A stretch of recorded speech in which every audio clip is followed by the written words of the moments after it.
This video is going to be another installment of our increasingly popular Rambo survival knife series, where we take a look at several different versions of a hollow-handled survival knife across a wide range of prices. In this video, we're going to be taking a look at the Martin Knives designed Boker Apparo. That's what's coming up next here on Survival on Purpose.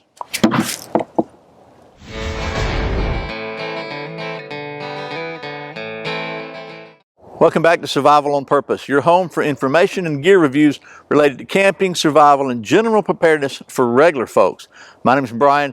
Thanks for joining me. I think this is number 5 in the Rambo Knife series, where we're taking a look at several different hollow-handled knife versions that are out on the market. And again, the folks at Boker Plus were kind enough to send me one of their Apparo knives so I could check this one out. And the way this came about was I started looking. I was on the internet trying to find some different versions of these hollow handle knives. And look, I understand the obvious weakness or possible weakness in every one of these knives is the connection between the hollow handle and the blade. Anyway, as I was looking, I was trying to find some stronger ones. So there's a wide range, all the way from $7 for the Harbor Freight up to, I think, the original Rambo knife in First Blood, the first movie. It was a very, very nice knife and is also still available today, at least a version of it is, for about $2,000. I don't really have $2,000 to drop on a knife for a video. So what I thought I'd do is just, I kind of got on the internet, was looking for some mid-range ones. So this is in the, I'll call this the mid-range. This one is about $175. That's what I could find it for on the internet. It lists for like $235, so just get that out of the way right up front. That's the price I could find it for.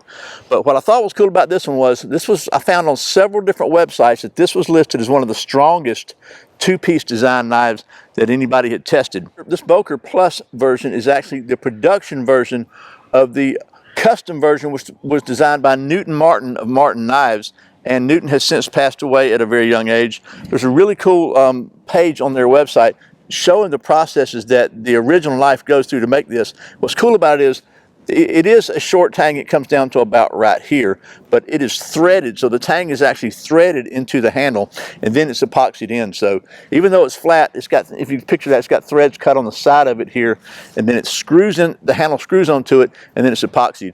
And they've done the test on the custom versions, at least. They were very, very strong.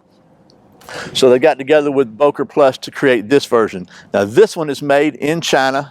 It still seems like a really solid knife. So what I thought we'd do, we're going to do this exactly like we've done all the other knives in the series.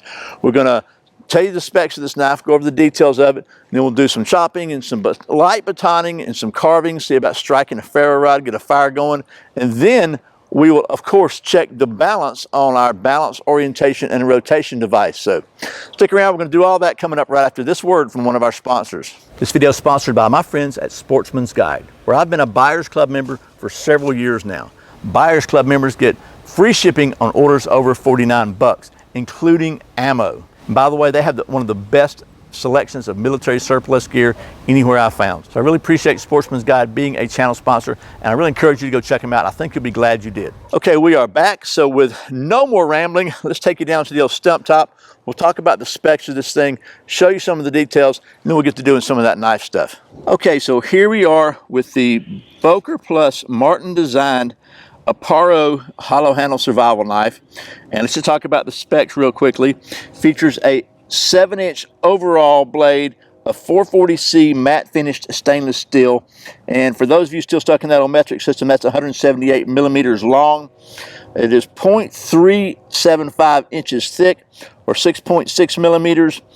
Overall length is 12.3 inches, or 314 millimeters, and the handle length is 5.3 inches or 134 millimeters, and it weighs 16.9 ounces or 479 grams, so it's over a pound.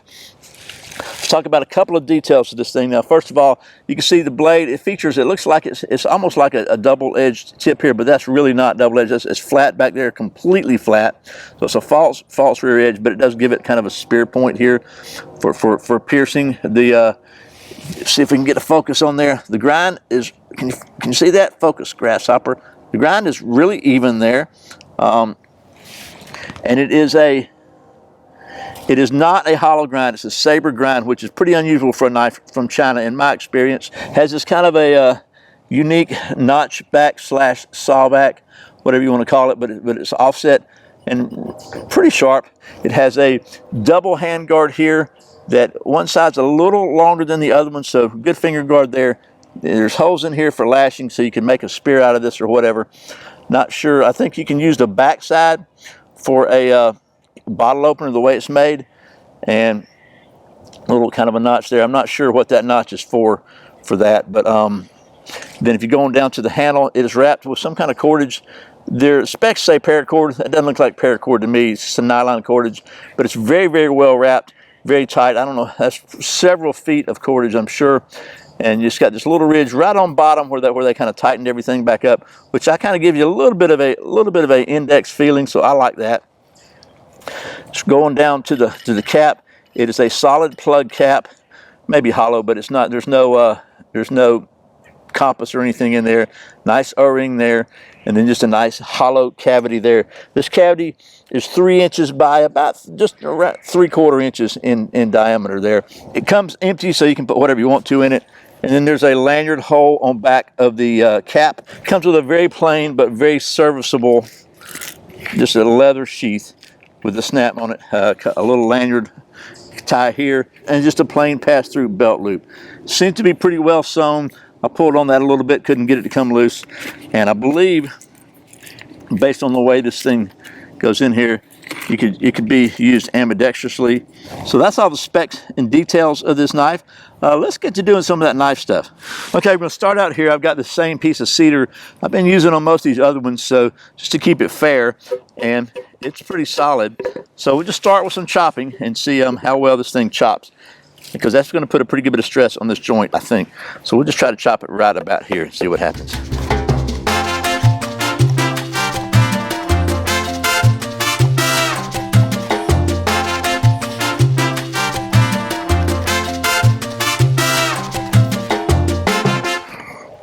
So, pretty decent. It's completely solid. I mean, completely so.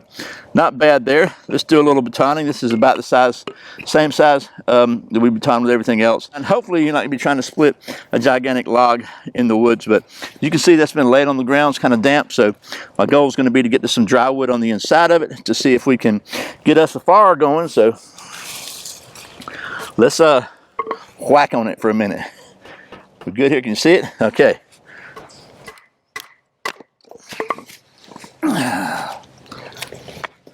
What's whacking?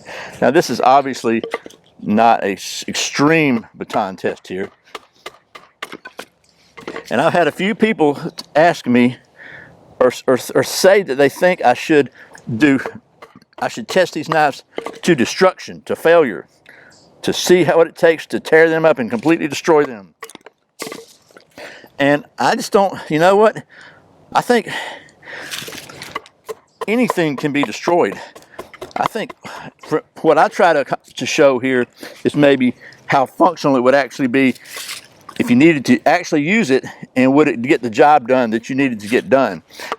And if I'm in a survival situation trying to survive, I'm going to be doing about like I'm doing now. So, and that seemed to do okay, to be honest with you. So the next thing I want to check is how well it carves.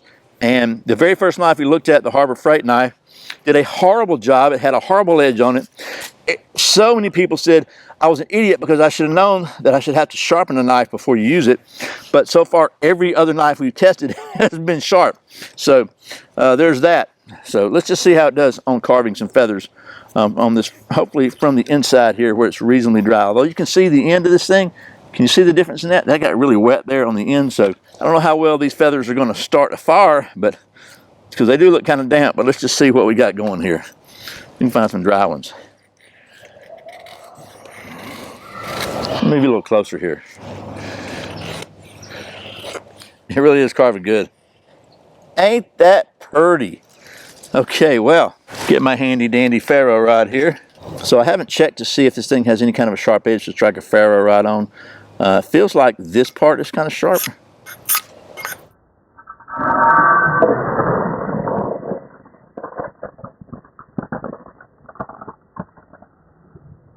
Oh yeah.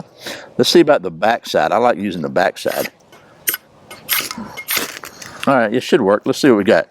Now, I don't know if this wood still may be a little damp, but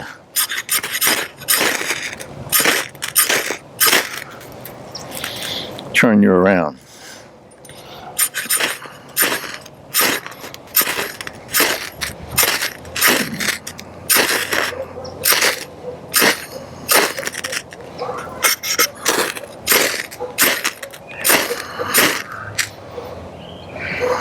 Is he making it?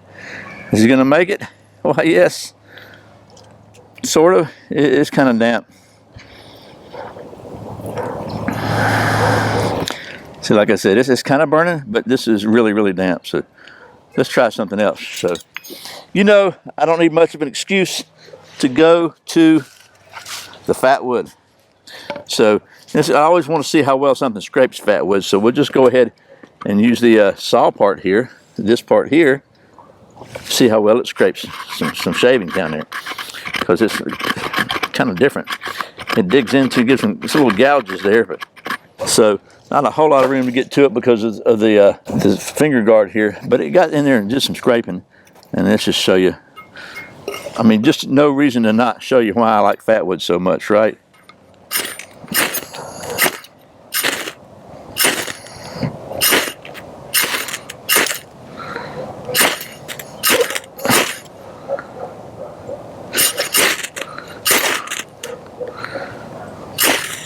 Oh, yeah, okay, I just had to get it there. Anyway, she got a fire going. So, okay, I almost forgot to check how well this little saw back, or corrugated back, or whatever you want to call it, will do some notching. So, before we get to the scientific portion of our testing, let's just see how well this thing will do a little notching. So, that's a notch from the previous knife, which was actually a $24 knife. So, let's see how well this one notches compared. We'll put it right next to it and we'll just see what it does.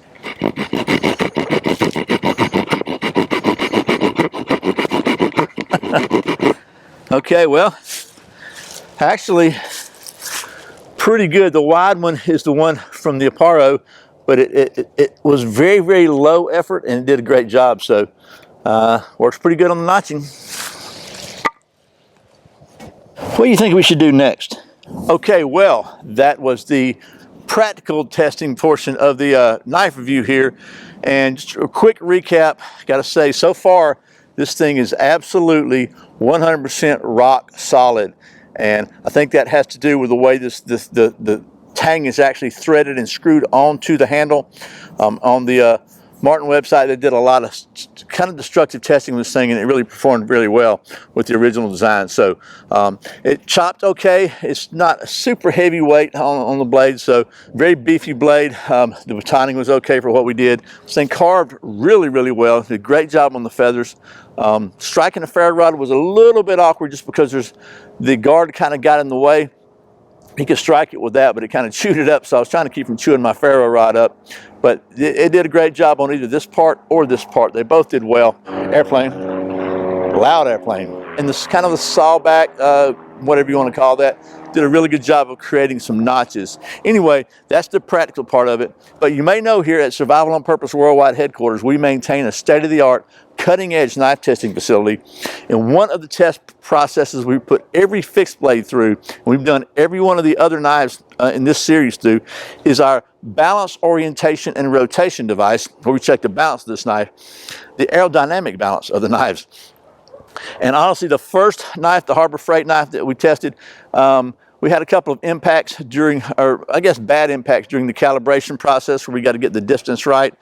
And it actually broke one of these, one of the handguard ends off, and I didn't even catch it. Didn't even catch it in editing until somebody told me in a comment. But this is that's kind of a cast metal $7 knife. This is a $175 knife, so we expect a little more out of it. And I think I don't have a problem with it. I think it's going to be fine. This seems like really good steel here. It's not some cast metal. So anyway, let's just see how well this thing's balanced. I haven't calibrated it yet, so I don't know if we'll have any calibration attempts or not, but we'll see. Okay, it wasn't exactly at a perpendicular impact, but it stuck. Ooh.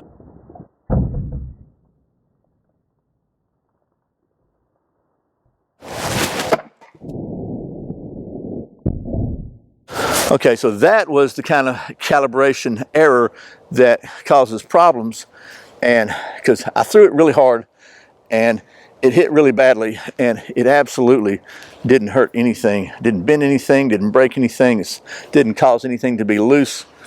I'm liking this knife. It's got some mass to it too. One more time.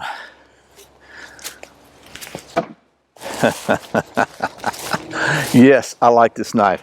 And yes, it is completely solid. No wobble, no anything. So we're going to call this one balanced. We're also going to call it a complete, total success. Right now, we've looked at 5 different knives, and with price not being a factor, if I had to pick one of these, and these were the 5 knives that I had to pick, this might be the one. I don't know how long I'm going to run this series, because there, you know, there's only so many of these things that are substantially different. But I'm gonna keep looking around for a couple of more, and you can help me out with that, by the way. If you know of some other designs that maybe we haven't looked at here that are different enough you think they would warrant a look, well, put it in the comment section below. Let me know, and I will see what I can do to get my hands on one and try it out. And then at some point in time, we'll do a roundup showing side by side of all the different knives, pros and cons, and kind of give them a ranking. I can tell you right now, as of right now, this one's going to be real near the top, if not at the top. It's just so far it is rock solid and just jam up and jelly tight, as sometimes we used to say in Georgia. So anyway, I hope this has been helpful. I really enjoy making these videos. I hope you're enjoying watching them, and I hope they're interesting and helpful to you. If you want to make sure you don't miss a single one, I invite you to subscribe to my weekly email newsletter at survivalonpurpose.com/subscribe, where every week I'll send you an email with all the previous week's videos, plus any news, offers, or other ramblings I think you might be interested in. And I may wind up doing a couple of special things for the holidays just for the subscribers to the newsletter. I'll let you know about that in a week or so. Anyway, I really appreciate your support. Once again, my name's Brian. You're watching Survival on Purpose. Remember, survival's not an accident, so be prepared. I'll see you next time.